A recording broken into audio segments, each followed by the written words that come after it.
بسم الله الرحمن الرحيم. الحمد لله رب العالمين، والعاقبة للمتقين، ولا عدوان إلا على الظالمين، والصلاة والسلام على سيد المرسلين سيدنا محمد صلى الله عليه وعلى آله وأصحابه أجمعين. أما بعد، tumshukuru Mola subhanahu wa ta'ala kwa fadhila zake na rehema zake, leo akatupa tena uhai, akatupa na afya na khatwa, tukaweza kusikilia mahala patukufu kama hapa. Tuwasema alhamdulillah ala hadhi neema, na ambao kubahatika ni wagonjwa, inshallah Mwenyezi Mungu ayapoze magonjwa yao, na ambao washatangulia barzakh, Mwenyezi Mungu ayajalie makabri yao ni rawdatan min riyadil janna, na sisi siku ya kufa tufe kwa la ilaha illa Allah Muhammadur Rasulullah. Maudhui yetu ya leo katika upande wa fiqhi, tumetaua kueleza aqallul hayd, uchache wa damu ya haid, kisha na kueleza damu ambayo kwamba ya mustahadha. Ndio Mola akatupenda sisi Waislamu, akatuetea mtume wetu Muhammad sallallahu alaihi wasallam, akatuelezea yote, akatufahamisha yote, ndio akatuambia mwenyewe Mola, wa kuntum ala shafa hufratin minan nar faanqadhakum minha. Tulikuwa katika shimo la winga, shimo la ujahilia, mtume akaja akatutoa, akatutia katika siratul mustaqim. Bismillahir rahmanir rahim. Muhammadun sayyidul kaunaini wal thaqalaini wal fariqaini min urubin wa min ajami. Rabbi bil Mustafa baligh maqasidana waghfir lana ma madha yasi'al karami. Muhammadun sayyidul kawnaini wathaqalaini wal fariqaini min urubin wa min ajami. Rabbi bil Mustafa baligh maqasidana waghfir lana ma madha yasi'al karami. Nabiyyuna al-amiru nahi fala ahadun abarra fi qawli la minhu wala na'ami. Mustafa baligh maqasidana waghfir lana ma madha yasi'an karami. Huwal habib alladhi turja shafa'atuhu likulli hawlin min al-ahwali muqtahami. Rabbi bil Mustafa baligh maqasidana waghfir lana ma madha yasi'al karami. ila Allahi fal mustamsikuna bihi mustamsikuna bihablin ghayri munfasimi. bil Mustafa baligh maqasidana waghfir lana ma madha yasi'al karami. Ridhaka khairun min ad-dunya wa ma fiha. Ridhaka khairun min وما فيها. يا نظرة منك يا رسول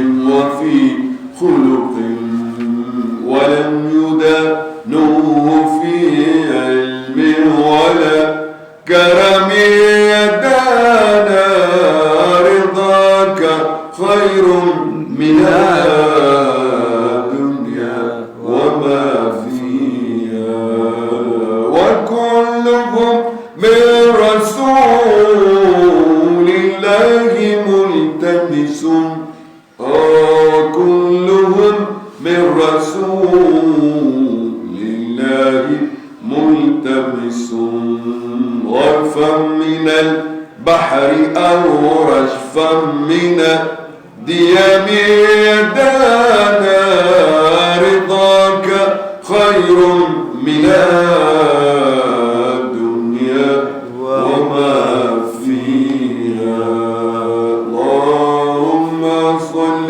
وسلم على سيدنا محمد وعلى آل سيدنا محمد اللهم صل وسلم عليه أحسب العيش عندها بعد محل إذ غدا للنبي منها غذاء يا لها منة لقد ضعف الأجر عليها من جنسها والجزاء اللهم صل وسلم عليه وإذا سخر الإله ناسا لسعيد فإنهم سعداء حبة أنبت السنابل والعصف لديه يستشرف الضعفاء اللهم صل وسلم عليه وأتت جده وقد فصلته وبها من فصاله البرعاء إذ أحاطت به ملائكة الله فظنت بأنهم قرناء اللهم صل وسلم عليه وجد به ومن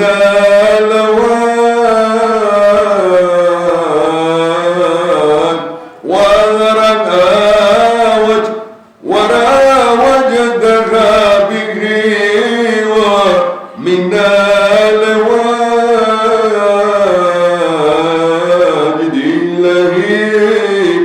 جد اللهيب تصلى به الحشاء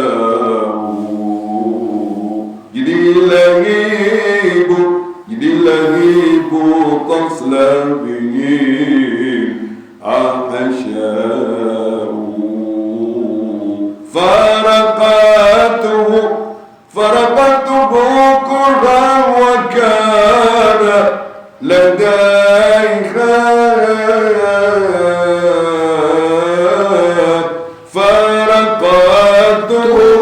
فرقته كرها وكان لديها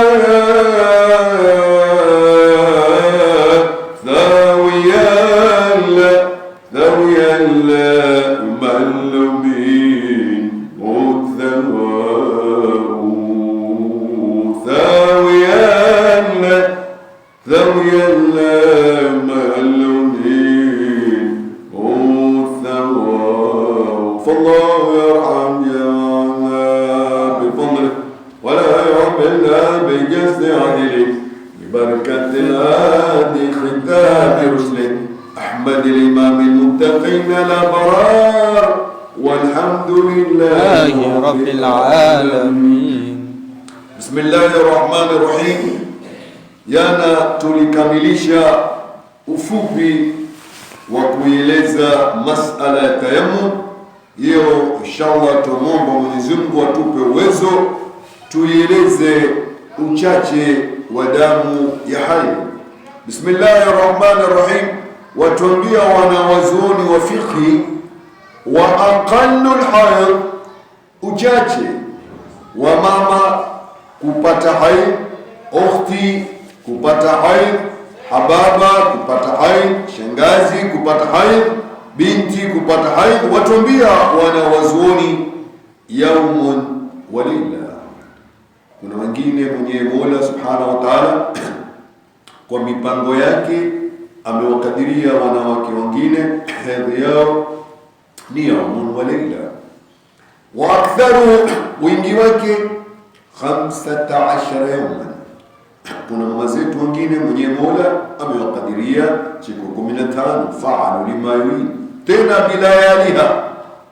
bilayaliha, pamoja na masiku yake, usiku mchana na usiku, siku 15 mchana na usiku, siku 7 mchana na usiku, na wengine yaumu wa laila, mchana na usiku, siku moja.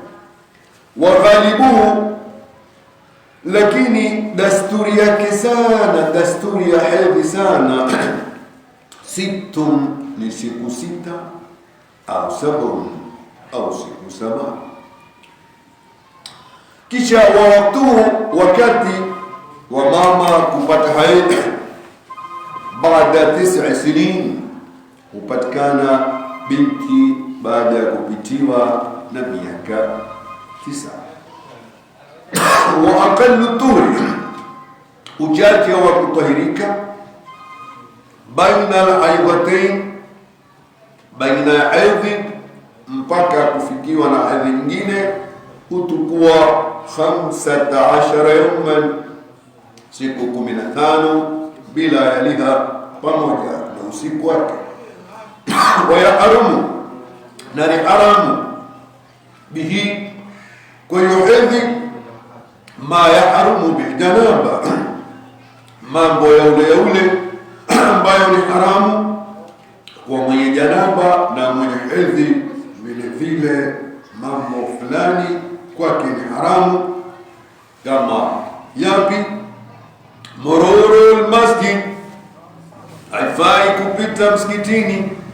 Mwenye janaba haifai kukaa. Huyu mwanamke hata kupita, mathalan atapita ende mlango wa pili, lakini ni haramu kwake khafati talwitha, wakati akichelea kupaka damu ule msikiti. Lakini ikiwa amepatwa na udhuru, pengine ufukuzwa, au pengine jambazi, au amefukuzwa na mnyama, mwanamke awe hali yoyote na msikiti uko wazi, ni wajibu wake andie, na thawabu ziko pale pale, kwa sababu hakuingia kwamba yeye binafsi, bali ameingia pengine kukimbia hatari.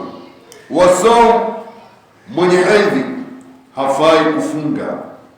Lakini utaona mama zetu wako katika ada ati katiti, kama kwamba labda hufanya maasiya. Bana shekh, kula zilike shekh, pika chakula chako ule vizuri, kwa sababu ile ada ikitoka wayapunguza afya yako, mipango yake Allah. Sasa wewe mama, wewe ukhti, wewe hababa, wewe shangazi, ni sharia yangu, si aibu.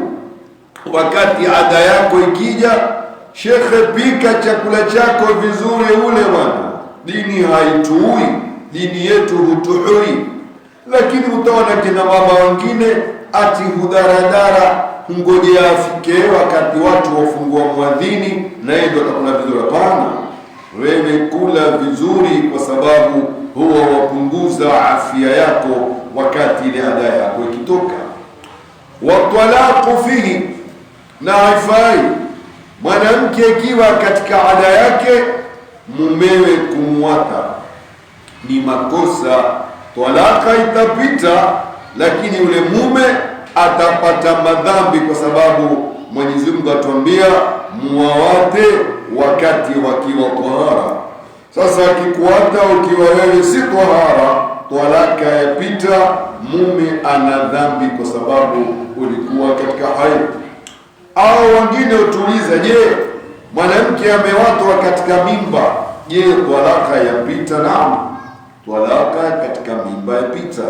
Ni wajibu wake mwanamke huyo, ikiwa na mimba ikiwa ni toto, sema tu ida lake huwa ni kubwa mpaka ajifungue. Lakini akapata bahati, mwanamke akawa kwa leo ilikuwa katika na mimba dakika 5 Mwenyezi Mungu akamjalia akajifungua, hakuna cha ida limekwisha. Hata ida la kufiliwa, lao mwanamke atafiliwa na mumewe akamwata na mimba, mwanamke huyo jeneza haijatoka nyumbani, jeneza ya mumewe haijatoka, akijifungua ida ishamalizika. Na ikiwa pengine mimba imeingia leo, ndio hapo itakuwa ida lake mpaka miezi 9 au ende. Mara nyingine mwanamke uzaa kwa mwaka mmoja, mimba yaweza kuendelea miaka 2, mimba yaweza kuendelea miaka 3, mwisho wa mimba ni miaka 4. Kwa hivyo aweza mwanamke pengine biqudratillah akawatwa, kumbe mimba yake ikawa ile mimba ndefu, maskini ida lake itabidi mpaka akae miaka 4 ya mimba yake, au miaka 3.5 au 2.5 au 1.5 au mwaka 1, au ile ada ambayo imezoeleka sana ghalib 9 miezi 9 mwanamke mwenye kujifungua biqudratillah. Kwa mwanamke akiwatwa na mimba, ida lake mpaka azae na talaka hupita. Walistimtaa ni makosa wakati ahli yangu ikiwa yuko katika ada yake, hufai kustarehe na yeye bima baina surratin wa rukba, kwa kiliomo kati ya kitovu na maondo, kati ya kitovu na magoti. Kwa hivyo Mtume anasema ma fauqa al-izar, wataka kulala na yeye na wajua yuko katika ada yake, uruhusiwi kufanya nini? Istimtaa sehemu kuanzia kitovu kwenda chini, lakini kuanzia hapo kwenda juu yafaa mwenyewe kustarehe na yeye kwa njia ambayo kwamba si utansamehe kidogo. Usichukue ufunguo ukautia kwenye kufuli, imekatazwa. Lakini kushika ule mlango tu, kushika madirisha mwenyewe utaelewa milango nini, madirisha nini, imekatazwa. Usichukue ufunguo mwanamke ikiwa katika ada yake, wewe mume usichukue ufunguo kufungua ule mlango katia kwenye kufuli, hapo ndio imekatazwa. Kisha tukaambiwa mwanamke huyo watajibu alaiha, ni wajibu juu lake qadai saum atalipa. Lakini Mwenyezi Mungu kwa kuwapenda amewaatisha duna swala ndizo ambazo mama zetu wakiwa katika ada zao swala hawazilipi, lakini saumu hulipa, kwa sababu Mwenyezi Mungu Subhanahu wa Ta'ala mwenyewe ni latif, ajua kwamba mwanamke kila mwezi kuna wengine wengia katika ada zao mara 7 mara 6, ikiwa mara nyingine wenda pengine akapata siku 15. Sasa ayatazilipa swala itakuwa sasa kila mwezi anadili la swala, kila mwezi anadili. Bali Mwenyezi Mungu Subhanahu wa Ta'ala na somo huja mwaka mara mwezi mmoja tu, lakini swala ni kila leo. Sasa Mwenyezi Mungu Subhanahu wa Ta'ala kuwapenda muuminin, kuwapenda muminat, Mola akawajalia wake zetu mama zetu wakati wakipatwa na ada zao, yani walipe somu tu duna sala, hakuna swala.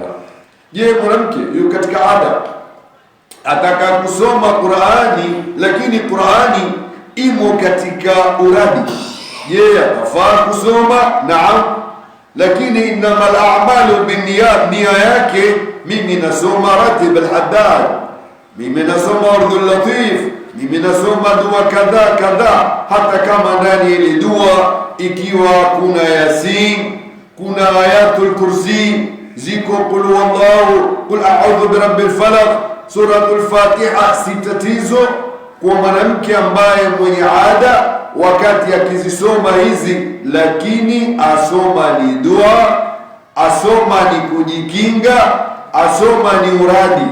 Mbona wasoma ayatul kursi? La, mimi nasoma hii ni dua, mimi naikinga. Tumeambiwa yoyote mwenye kusoma ayatul kursi nyumbani kwake, nyumba ile siku 3 shetani hakurubi. Kwa mimi nasoma ni dua ya kuhifadhi hisni, kwa hivyo itakuwa si matatizo. Au mimi nasoma ni uradi wangu mwenyewe, Ratib al-Haddadi, ni kuna ayatul kursi, kuna mwanamke shekhe soma, asije mtu kwamba haifai. Fala, yafaa ikiwa nia yako wasoma ni hisni, ni ngome, ni hifdhi, au wasoma ni dua, au wasoma ni uradi. Usipate matatizo mwanamke kama wewe. Chapa kazi, mtaje Mwenyezi Mungu. Je, utakumswalia mtume una hedhi? Mswalie bwana. Wataka kuleta dhikrullah, lete dhikrullah, hapana matatizo yote.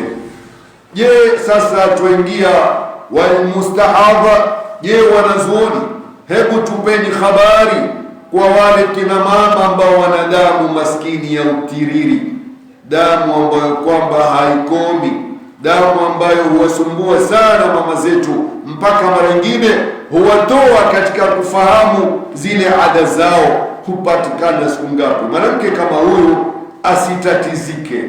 Ikiwa ada yake ilikuwa ni siku 15, siku 15 itakuwa ni ada yake, ni haid.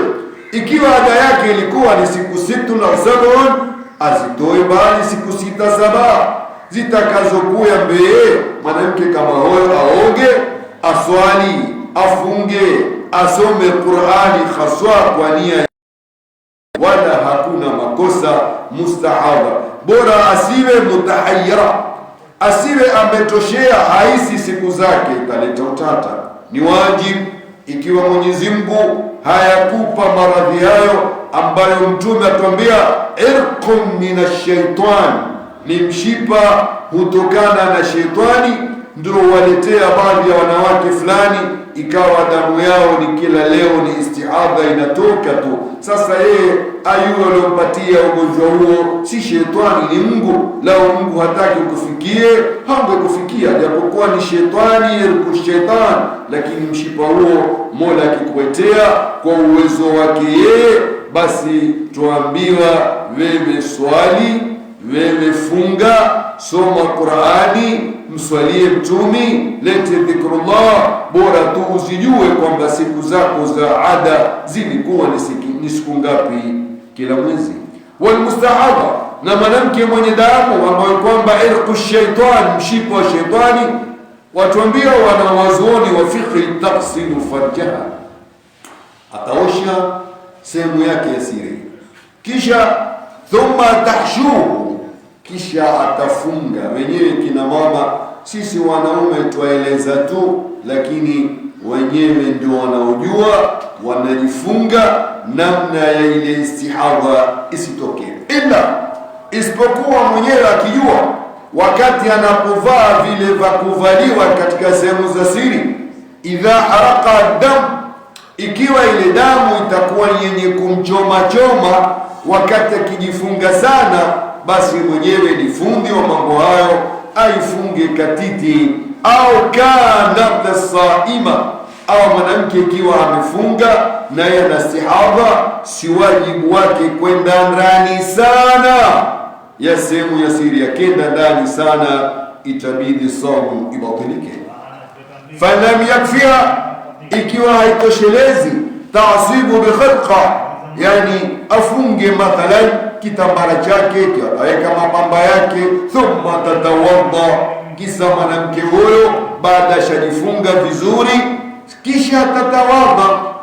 Akitawadha aswali, lakini yakiswali ada yatoka na itoke, shekhe bwana kutoka shauri zake wata itoke, ikimalizika ende zako haja, uswafishe, uvae zingine. Sema tu huwa maskini ana kazi kubwa, kila wakati wa swala kazi yake ni hiyo. Au tayamama, au atayamamu fil waqti, mwanamke istihab amekosa mai, wakati ukiingia hapo ende ajiswafishe vizuri. Wayubadiru bisala, afanye haraka, asikae kati ya mastori hivi. La, wewe wajua ni mgonjwa, mwenyewe ushakwenda chooni, ushajiswafisha, au wataka mathalan umetayamam, ni wajibu wako usikae sana, haraka uswali. Wa ina kharaj, lakini mwanamke ambaye ni mgonjwa ana irqu shaitan ni istihadha.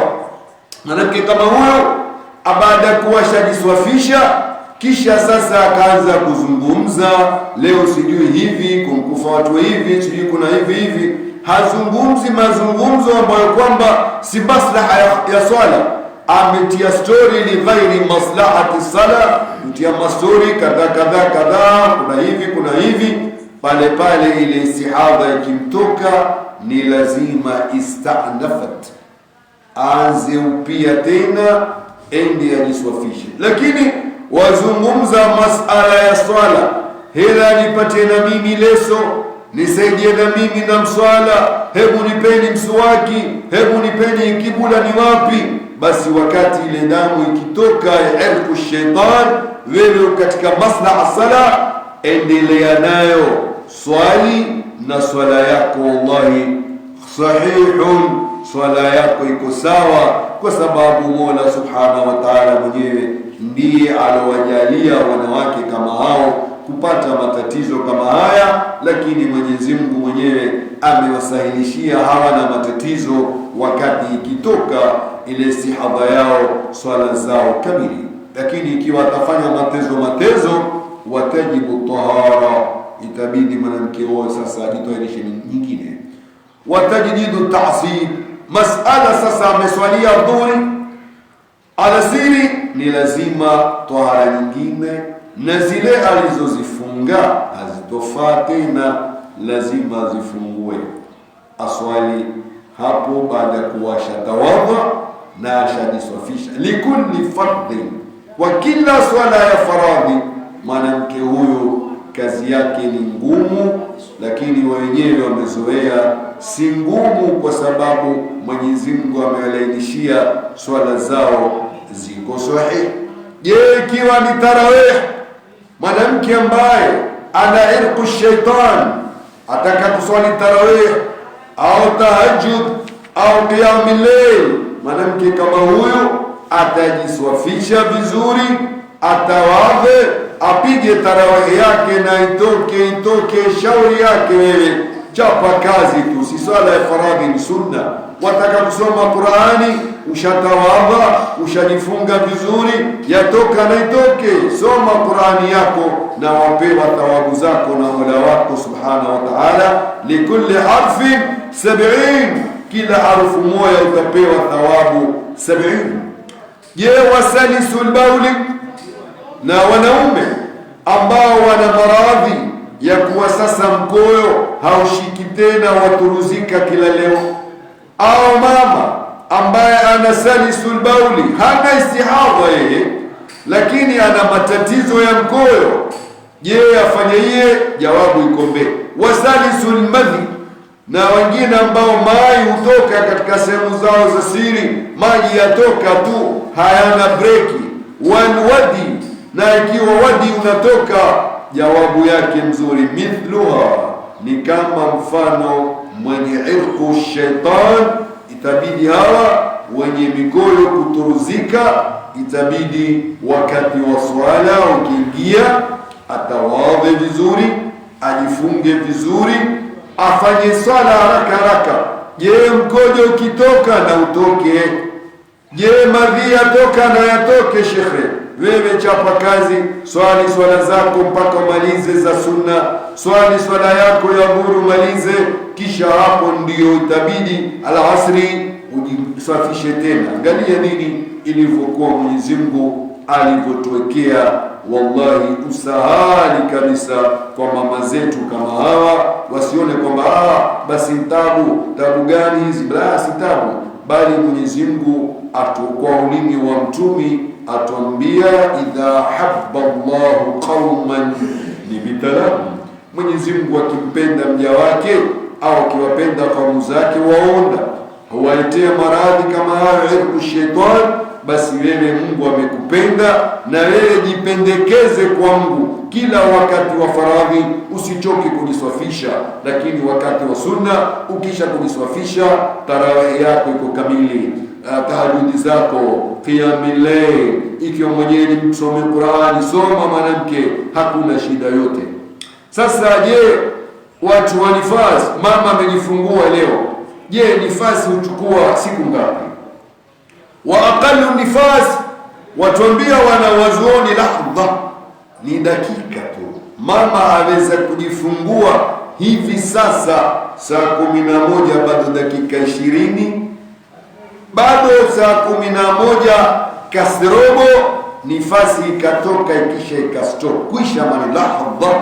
Je, afanye yeye ende zake choni ajiswafishe, atie nia na waitu rafa aljanaba au na waitu rafa alhadath alakbar, amezaa leo, ametwahirika leo, hapo mwenyewe swala zake aswali sasa kama alada, huku amnyonyesha mtoto wake, na huku Mwenyezi Mungu amejalia nifasi yake ni majjatun, mara moja, au lahdha ni dakika, sekunde. Mwenyezi Mungu mwenyewe viumbe vyake, kila kiumbe amemwekea namna anavyotaka mwenye Mola. Wa aktharu, na wingi wa nifas, watuambia wanawazuoni, 60 yauma. Kuna baadhi ya mama zetu afya zao zikiwa ni mzuri, basi ile nifasi yao yaweza ikachukua miezi 2 mutatabia, au itoke muda siku 2-3 istopo, muda itoke tena, lakini maadamu haijafika siku 60, uyue wewe uko katika nini, uko katika nifas, hufai kabisa wewe kuswali, kwa sababu huko katika sawa, na hutofaa kufunga maadamu siku zako 60 hazijafika. Lakini waghalibu na dasturi ya mama zetu sana dasturi zao, watuambia wanazuoni, 40 yauma, kutukua siku 40.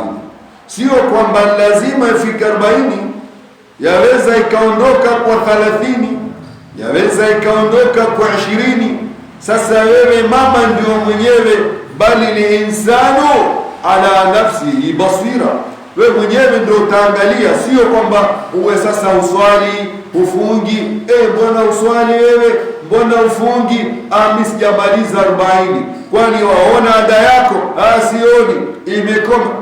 Ile 40 ni mfano. Mungu kuna wengine huwapeka 40 kikweli, na kuna wengine Mwenyezi Mungu wafikishia 60 kwa kweli, na kuna wengine Mwenyezi Mungu huwaletea lahdha, dakika tu ametoka mtoto na ile adamu ikatoka ikafunga, khalas. Sio kwamba basi wewe ni 40, ni sijamaliza 40, mbona uswali? Sijamaliza 40, mbona wewe ufungi? Sijamaliza 40. Hujamaliza 40 vipi? Kwani waona ada yako? Si mpaka kwani mtu afika 40? Itakuwa kunielewa. 40 ikiwa ile ada yako itaendelea, 60 ikiwa ni na matatizo, muda utoka, muda umalizika, muda urudi tena, basi wewe ni wajibu wako, ni lazima ufikishe 60 ikiwa ni mtu wa 60, na ni wajibu ufikishe 40 ikiwa ni mtu 40. Lakini sio kwamba wewe tu maadamu ni 40 hujafika utukulia mpaka 40 umeketi uswali, ufungi, usome Qur'ani, itakuwa ni makosa. Ni lazima wewe mama mwenyewe ujue kwamba wewe ni muslima na itakikana uswali, na huna jambo lolote la kufanya wewe usiswali. Kwa hivyo ni wajibu wako, ni lazima uwe mjuzi, uwe hodari kutambua ile ada yako, nifasi yako ni siku ngapi, lazima ujue. Hedhi yako ni siku ngapi, lazima ujue. Lazima zote zijulikane. Wakiwe ni wajibu kila leo mtaye Mwenyezi Mungu, ni wajibu kila leo wewe yani ulete dhikrullah, umswalie Mtume, some Qur'ani, uswali. Sasa ikiwa mimi nitaketi ati 40 itakuwa hapo umefahamu makosa. 40 ikiwa kweli waona damu ipo, 60 ikiwa ni kweli waona damu ipo. Lakini mwingine ni lahdha, leo dakika 2 3 dakika 10 tumpe mwanamke amejifungua na damu yake ya nifasi ikawa ni lahdha. Sasa mwanamke huyo pale ni wajibu wake awe ni mwenye kwenda zake choni kuoga, kutiania vizuri kwamba sasa yeye yuko tohara. Na ajabu, mwenye Mungu amemjalia yeye mambo yake rahisi. Huyo amezaa leo na leo amemaliza nifasi yake, na leo sasa yuwaswali, yuwafunga, yuwasoma Qur'ani, hana matatizo yote, kwa sababu kila kitu kimepangwa na Mola. Kila mtu Mwenyezi Mungu katika wanawake amewaekea zile ada zao kwa namna anavyotaka yeye Mola subhanahu wa ta'ala. Wayaharamu bihi, na itakuwa ni haramu kwa mwanamke ambaye kwamba mwenye nifasi asione nifasi ni kitu mbali na hedhi ni mbali. La, wayaharamu bihi, na ni haramu kwa mama huyo ma yaharamu bil hayd, yale ambayo kwa mwenye hedhi ni haramu kupita msikitini, ni haramu kusoma Qur'ani, ni haramu kutufu al-Kaaba, ni haramu kuwatwa, ni haramu mumewe kustarehe na yeye, ni haramu kupita msikitini, ya mambo yale ambayo mwenye hedhi ni haramu. Basi na mwenye nifasi, wanawazuoni watuambia ada yao wote ni sampuli moja. Lakini mustahaba, Mwenyezi Mungu mwenyewe amempa nafasi awe ni alima, azijue, afanye muhimu sana, ajue ile ada yake kila mwezi yaja namna gani, zitakazopita mbele kisha kuoga ni istihadha. Mwanamke huyo aweza kufanya yoyote ambayo kwamba ilikuwa mwanzo alipokuwa na hedhi haifanyi.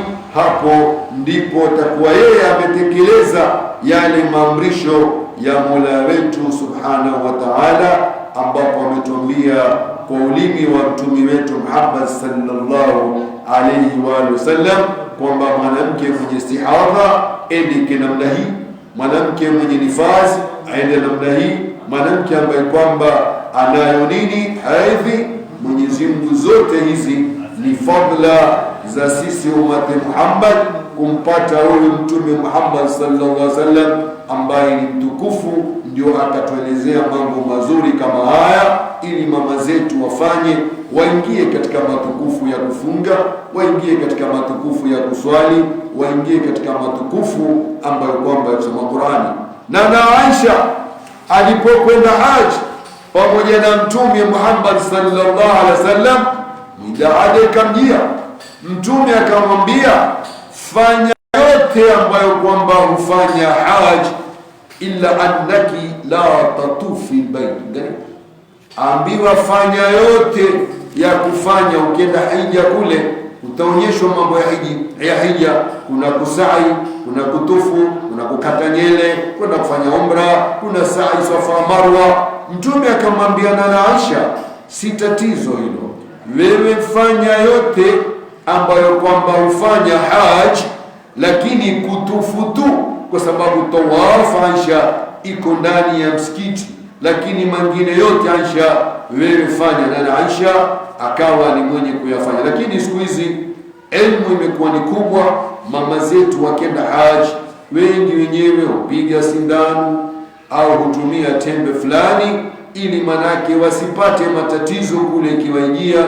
Pengine siku amepewa ni kidogo, lazima sasa akae kisha akamalize ile hija yake. Basi elimu imekuwa ni ndefu, ni kubwa sana. Mama wengi hujaribu kutumia vidonge fulani au sindano fulani au dawa fulani, wakenda hija mpaka wakamaliza ile ibada. Na ibada yenyewe ikiwa ni ndefu, labda ni siku 3, mambo yameisha. Ukimaliza zile ibada kama hizo, sasa hapo lao itakuja ile damu, shamaliza, na ikiwa itakujia itakujibu, itawajibu kwa wewe mwanamke, wewe usende kutufu, lakini mengine yote yafanye. Ndio ambayo Mwenyezi Mungu alitujalia. amejalia. Kwa hiyo tueleze, na ikiwa tumepata faminallah, na ikiwa nimekosa basi kutokana na nafsi yangu na uchache wa elimu yangu. Na yoyote ndugu yangu ambaye ataona kuna tafsiri yoyote, kuna makosa yoyote, asipige mayowe wala asitukane, bali atueleze kwa uzuri. Na Mwenyezi Mungu wapenda wale watu ambao huelezea wenzao kwa uzuri, sio kwamba kumkejeli itakuwa ni makosa. Wallahu a'lam. Baada kuwa sasa tushamaliza kueleza fiqhi, tuingia katika sasa kueleza ashabi Rasulillah sallallahu alaihi wasallam, masahaba za Mtume ambao Mtume mwenyewe ametuambia kila leo, ashabi kanujumi bi ayi muqtadatin ihtaditu. Kisha akatuambia sahaba zake ni kama nyota, mmoja tu mkimfuata ni mtaokoka, mtafaulu. Kisha akatuambia lingine, lao muislamu yoyote wa kike au wa kiume akawa ni mwenye kuweta sadaka msikitini au kiwa peka nyumbani kwa jirani, sadaka yenyewe mathalan atuetee mfano wa Jabal Uhud, walokwenda haji wameliona jabali kubwa kabisa, utuetee sadaka, ikiwa ni fedha, ikiwa ni dhahabu, umejitolea kwa ajili ya Mwenyezi Mungu. Sahaba atuetee tende magharibi hapa kibaba kimoya au nusu kibaba, basi humfikii kwa thawabu, na ile hali wewe umeeta nini? Tumetuetea jabali zima la dhahabu au jabali zima la fedha au magunia umeyapanga ya tende mpaka yakafika urefu wa jabali. Lakini sahaba wa Mtume akaeta nini? Mtende kibaba kimoja au nusu kibaba, huwezi kumfikia. Niliwahi kumsikia marhum As-Sayyid Rudain, msikiti wa Bamkele, msikiti wa Juma wa zamani, atoa darsa, akatuambia katika darasa yake, lao wali kama huyo wamjua wewe, basi Mwenyezi Mungu alipompatia ile daraja, wakati watu sasa tushafungua mathalan, tushafungua muadhini, tushafuturu, akakwambia mimi sasa nenda zangu mbinguni, nitakula mbinguni, inshallah tutaonana kesho alfajiri. Basi ansema huyo wali hawezi kumfikia sahaba vumbi la farasi wake. Sahaba hawezi kumpata kabisa, hata kama yeye ataruka ende mbinguni asubuhi arudi, hawezi kumfikia au kuifikia sahaba vumbi la sahaba wa Mtume Muhammad sallallahu alayhi wa alihi wasallam, sababu ni watu ambao Mwenyezi Mungu amewapia katika Qur'ani. Kila leo tuisoma bismillahir rahmanir rahim, wal adiyati dhabhan falmuriyati qadhan falmughirati subhan fa'atharna bi naf'an wal adiyati dhabhan. Ikiwa sikuikosea, sura hiyo ni sura ambayo yaeleza Mwenyezi Mungu anaapa kwa wale masahaba, anawapia wale farasi zao, namna wanavyorusha mavumbi, namna wanavyoshambulia. Na sahaba ataletwa siku ya Kiyama, atapimwa farasi wake, ipimwe mikojo ya farasi, ipimwe choo cha farasi, vumbi la farasi kushambulia, kisha hapo ndio apimwe sahaba katika mizani. Farasi tu mwenyewe thawabu zake ya maadamu amekwenda kuitetea la ilaha illallah, basi sahaba huyo ana thawabu kubwa, hazifanani na yoyote hapa si sahaba. Tuendelea sasa kumweleza Abdullah bin Mas'ud.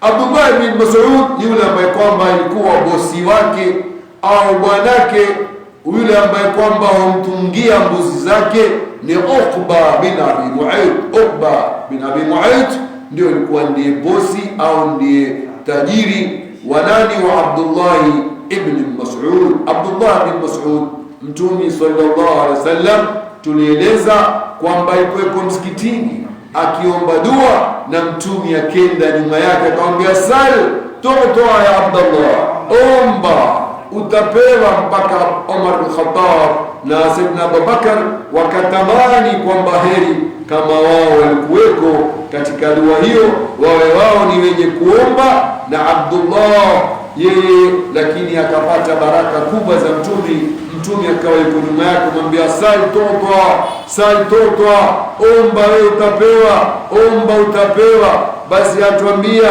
Sayyidina Umar bin al-Khattab, Sayyidina Abu Bakar as-Siddiq walifurahi sana, walitamani wallahi Abu Bakar awe ni yeye pale alipoomba ile dua, na Mtume mwambia sal, omba Abdullah, tu'ta, utapewa.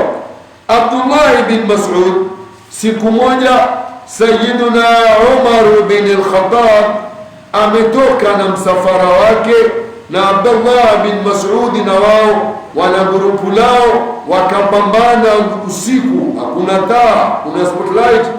Umar bin Khattab akauliza, man antum, je, nyinyi ni kina nani? Wakasema sisi muslimin. Matoka wapi, mwenda wapi? Abdullah ibn Mas'ud akasema wao watoka pande za wapi? Minal Fajr al-Amiq, twatoka sisi Fajr al-Amiq. Watoka manake Bait al-Atiq. Kwenda wapi? Kwenda hija. Umar bin Khattab akauliza, man qaum, nyinyi kina nani? Akaeleza, sisi ni watu ambao twatoka kwenda mahali twenda zetu Makka haji. Akauliza Umar, akauliza aina turidun, mwenda wapi? Abdullah ajibu peke yake, twenda wapi? Al-Bait al-Atiq, twenda Bait al-Atiq, twenda haji. Umar bin Khattab akauliza, inna fihi maalima, msafara yuko mwana wa chuoni. Wa amara rajulan, akamamrisha mtu. Fanadahu, akauliza, je, nyinyi yuko hapo mwana wa chuoni?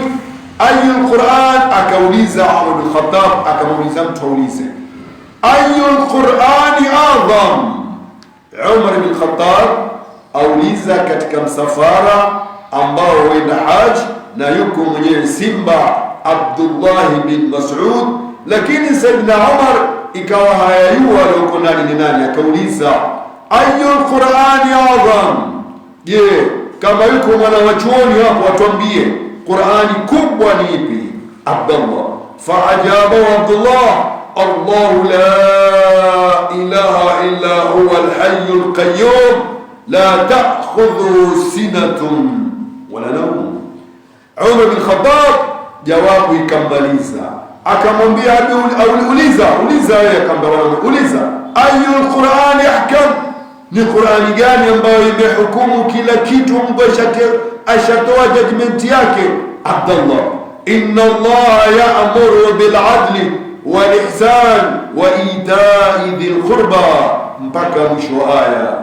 Umar bin Khattab aliposikia aya hii imesoma kwamba huyu bwana ameipata bwana, akauliza Umar, nadihi ayyul Qur'ani ajma, ni Qur'ani gani ambayo imekusanya kila kitu? Abdullah bin Mas'ud faqala, faman ya'mal mithqala dharratin khayran yara wa man ya'mal mithqala dharratin sharran yara. Faqala Umar, nadihi, waulize, ayyul Qur'ani akhwaf, ni Qur'ani gani ambayo yatishatisha, yani kali kabisa? Faqala Abdullah, laysa biamaniyikum wala amaniyi ahlil kitab, man ya'mal su'a yujza bih wala yajid lahu min duni llahi waliyan wala nasira. Umar bin Khattab ikamaliza na hii. Faqala Umar, nadihi, hela waulize, ayyul Qur'ani arja, ni Qur'ani gani mwanadamu aya hiyo mtu utaraji kwa Mwenyezi Mungu mazuri? Faqala Abdullah, qul ya ibadiya alladhina asrafu ala anfusihim la taqnatu min rahmatillah inna Allah yaghfiru dhunuba jami'a innahu huwa al-ghafurur rahim. Umar bin Khattab ikamaliza hii. Faqala Umar, nadihi, haya masuala ilikuwa ni magumu. huyu jamani yajibu, akauliza afikum Abdullah ibn Mas'ud, hizi suala zangu zimejibiwa kama mchezo tu, kwani yuko kijana au yuko sahaba Abdullah ibn Mas'ud? Qalu Allahumma naam, wakasema naam, yuko simba huyo Abdullah ibn Mas'ud alikwenda kuwasomea Makureshi Suratul Rahman. Alipoisoma akawa ni mwenye kupigwa kofi na nani? Na Abu Jahl, akampasua shikio, akamtoa damu. Akaja kwa Mtume ambaye, ya Rasulullah, mimi leo nimepigwa kofi na Abu Jahl. Mtume akamwambia, nilikwambia usende kusoma. Akamwambia, wata Muhammad, na kesho lao utaniruhusu inshallah, nitakwenda kuwasomea tena. Mwida Mwenyezi Mungu akamleta Jibril, na Jibril akawayoteka Mtume, akamwambia, atadhaku ya Jibrilu wa Abdullah, simteki Abdullah, nateka Abdullah, na yeye kuna siku atalipa kisasi. Haya, tuelezee siku gani? Wakati Mola Subhanahu wa Ta'ala alipotoa ahadi kwamba sasa Mtume sallallahu alaihi wasallam ameruhusiwa kwenda kupigana jihad, Mtume sallallahu alaihi wasallam akapanga jeshi lake la watu 313 au 14 au 13. Jeshi likenda kwa kiswa maarufu, huelezwa kila leo vita vya Badri zilikuwa namna gani. Zilikuwa ni tarehe 17 Ramadhani. Jeshi lilipokwenda, Mtume sallallahu alaihi wasallam akapata ushindi. Alipopata ushindi, akawaangusha takriban 70 wale wakubwa, na mmoja ikawa yuko ya yule ambaye alompiga Abdullah bin Mas'ud kofi. Na Mwenyezi Mungu Subhanahu wa Ta'ala akamjibu Mtume kwa dua yake, wakati alipomwambia Mola wake, ya Hayyu ya Qayyum ya Dhal Jalali wal Ikram, ya Hayyu ya Qayyum ya Dhal Jalali wal Ikram, lao mimi leo nitashindwa au kipote hiki kitashindwa, hutoabudiwa tena Mola katika ardhi batatan kabisa. Mwenyezi Mungu akamsikitikia mtume wake na kuwasikitikia Waislamu wote kwa jumla, na kutaka kuinua Mwenyezi Mungu dini yake, ndio akaleta malaika hawa ndio wakamsaidia mtume na masahaba zake. Kafiri hujaribu kuinua panga kutaka kumpiga Muislamu, mwida shekhe pigwa nini, mboko katika mkono wake, mboko kali kabisa, hajui apigae nani. Akitaka kushika chembe kumpiga Muislamu, akishtuka upigwa mboko, pigwa mikono yao. Mungu ambalao siwaue, manye malaika msiwaue, muwapige kullu banan, wapigeni katika kullu banan, mikono tu. Manake mkono ndio ambao utashika panga, mkono ndio utashika ngao, mkono ndio utarusha chembe, mkono ndio utavaa dir'i, mkono ndio utamshika farasi. Kwa hivyo wapigeni mikono tu. Wakapigwa mikono ile, Mwenyezi Mungu akaleta ushindi mkubwa kwa malaika takriban 5,000 kuisaidia Badri. Basi hapo sasa Mtume ikawashapata ushindi, amewaua takriban 70, ashawalaza chini, na 70 Mtume ametoa amri, wameshikwa, wametiwa makamba, wametekwa. Sasa Abdullah bin Mas'ud ambaye, ya Rasulullah, mimi niko katika Badri, lakini mimi siwezi kupigana ya Rasulullah, sikuwahi kumuua yoyote. Je, mimi nitapata vipi thawabu za jihad? Mtume sallallahu alaihi wa sallam kwa kumuona Abdullah, Mwenyezi Mungu alipomuumba mfupi mwembamba, hawezi kutukua upanga. Mtume akamwambia Abdullah, waweza wewe kutukua kisu? Rasulullah, kisu naweza. Basi sikiliza, wale walioangushwa wote katika Badri, jaribu kutembea, utawapata wengine hutata, basi wafuatie, wakati vitwa vao Abdullah, na itakuwa naye ni mujahidun kabir. Abdullah bin Mas'ud kama sasa amepata nafasi mzuri, zunguka pale, akimwona kafiri yuko chini, hayafa, mkata kitwa, mpaka akafika kwa Abu Jahl. Alipomfikia Abu Jahl, Abdallah kumpanda katika kifua, tuambiwa na tarikhi, ikawa hawezi kupanda. Kifua chiko kirefu, chiko kikubwa, chiko juu sana. Ikabidi Abdallah akatumia ujuzi, akenda akashika miguu, akampanda Abu Jahl kwenye miguu yake pole pole, akapanda mpaka kwenye mapaja, akamrukia kwenye kifua. Hii ilikuwa ndio njia ya kuweza kukifikia kifua cha Abu Jahl. Abu Jahl ilikuwa bado hayafa, lakini katika sakarat akamuuliza,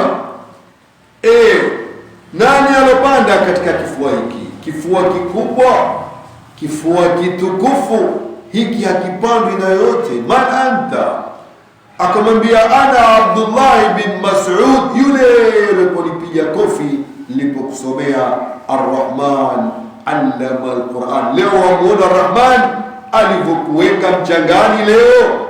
Akamwambia, ni wewe mwenye kutunga mbuzi wa Uqba bin Abi Mu'ayth, huyapanda kifua kizuri kama kifua hiki. Sasa wataka nini? Akamwambia, nataka nini? Mimi sasa nataka kukumaliza wewe, nikikatwe kichwa chako nikikatile mbali. Wafikiri wewe kisu chako au khinjari yako yastahiki kukata shingo yangu?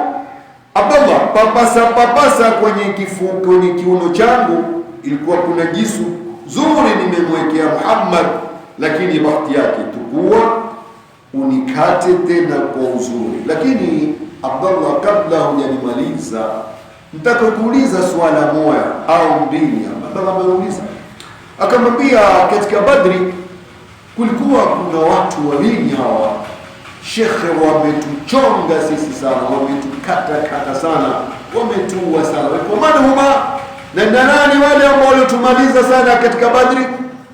Akamwambia, Sayyiduna Ali karramallahu wajha wa Sayyiduna Hamza bin Abdul Muttalib. Wallahi Abdallah, wale ndio walikuwa ni player wakali sana, wale game yote waliocheza ni wametumaliza sana. Ambia Abdallah, lingine uliza. Ambia lingine, mimi huwa nataka kumpiga kwa sahaba panga, mwida shekhe wamekula mboko, sijui nipiga nani, mkina nani wale?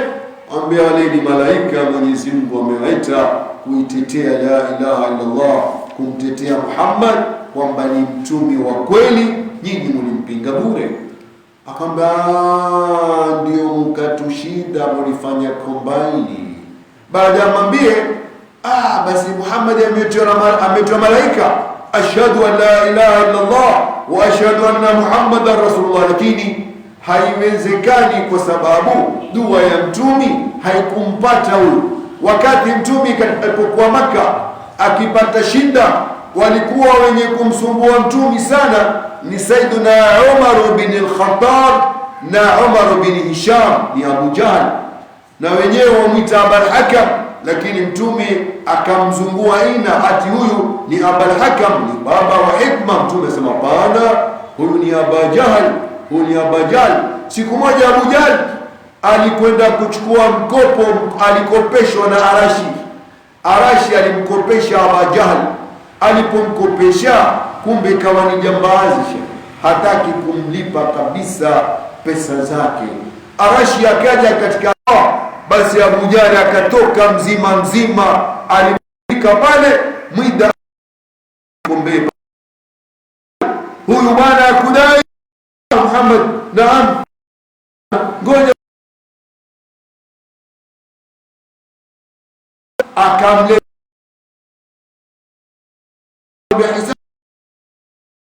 kumekucheleweshea. Mungu subhanahu wa ta'ala tuambia nyingine, alijiona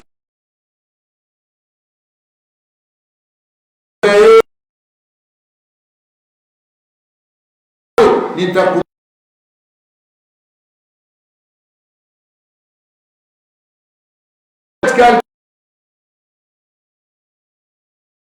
shakatwa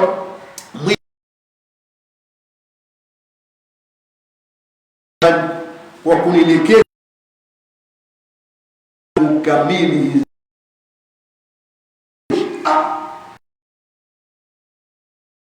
Kila leo kantamua, leo tuampeleke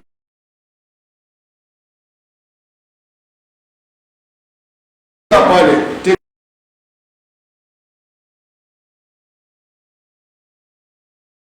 wale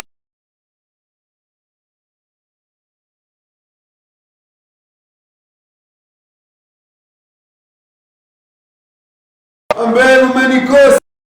Huyu bwana ni sahir, mganga. Alipogonga litingisika, lisuka shekhe kufungua mlango na mnyama deni au ulipi ya Bajahal ndo mkamba huyu bwana ni sahir. Sasa nikate kwa uzuri, jua kwamba nyinyi hamunda mulifani, nyinyi na malaika. Nikate changu ya nenda wa limati wa Madina Abaja Muhammad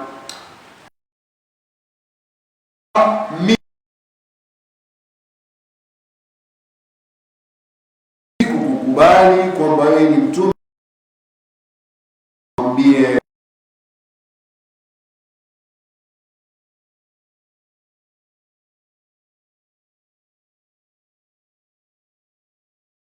wakati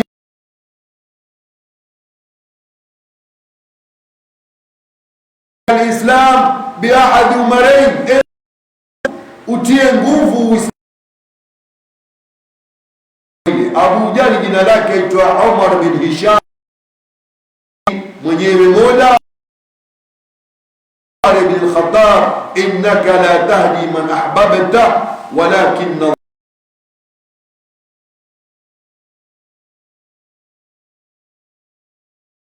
Jahal haku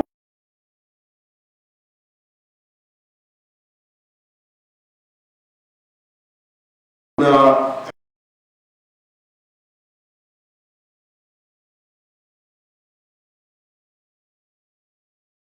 kiinua kitu haki, akijaribu kukinua hakilezi. Mtu akamtoboa shikio, akakiburuta kile kitu ya Rasul wa Bajan, kitukua hawezi yeye. Alipigwa kofi, amemtoboa shikio. Baada ya kumkata kitu akakiburuta kitu mpaka Mtume sallallahu alayhi wasallam akwambia haku ni mtume ila yaumil qiyama. Mtume akasema kila umma na Firauni ummati wangu. Abdullah bin Mas'ud alifurahi amelipiza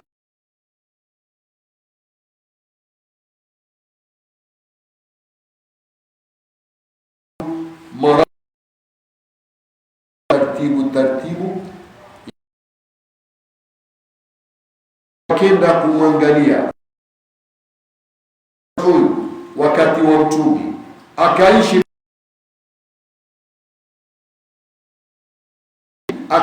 wakati wa khilafa ya Sayyidina Uthman. Hapo ndio maradhi akam. Sasa yuko katika kitanda cha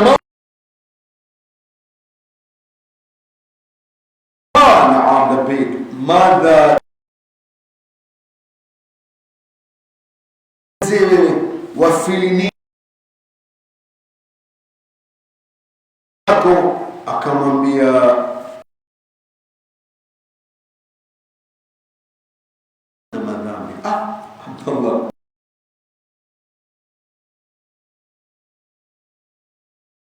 wenzake dhunubi.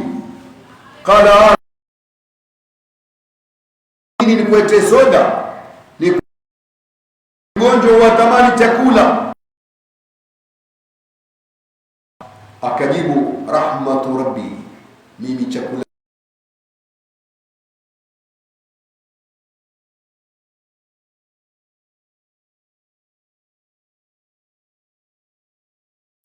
kwa kile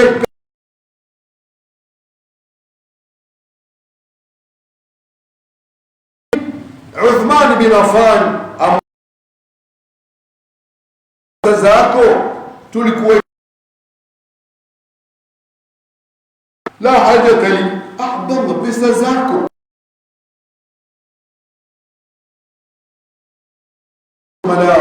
la hajata li bi, sina haja zitawafaa watoto ibada yako, banati zako, ala banati faqr. Uthman zangu watakuwa mafakiri, amartuhun, mimi nimewaamrisha an yaqra'ana.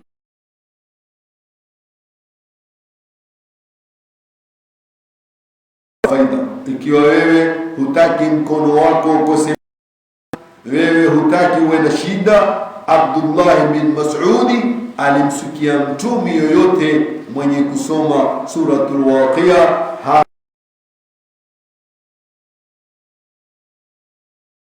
Sasa nimemsikia mtume amenena kwamba Waqi'a hana shida, atapata raha. Kwa hivyo nimwambia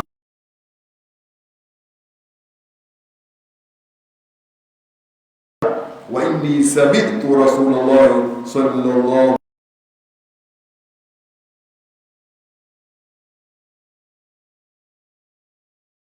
kulli layla lam tusib,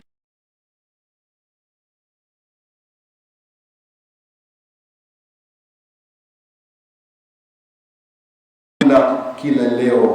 Abdullah bin Mas'ud doka wa wanatiqu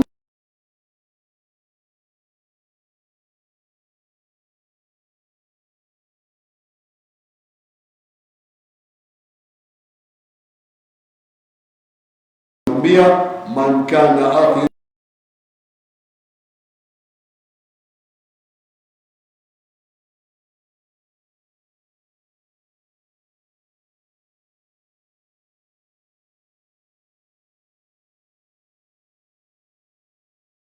Mwenyezi Mungu. Abdullah bin Mas'ud akapata husnul khatima, na sisi kuondoka nasi tuondoke. Wala ilaha illa Allah ikachukuliwa ikapekwa msikitini, na alomswalia ni Zubair ibn al-Awwam, ndio alomswalia Abdullah bin Mas'ud. Kisha wakachukua mwili wake ambao ni tahir, wakenda wakamzika.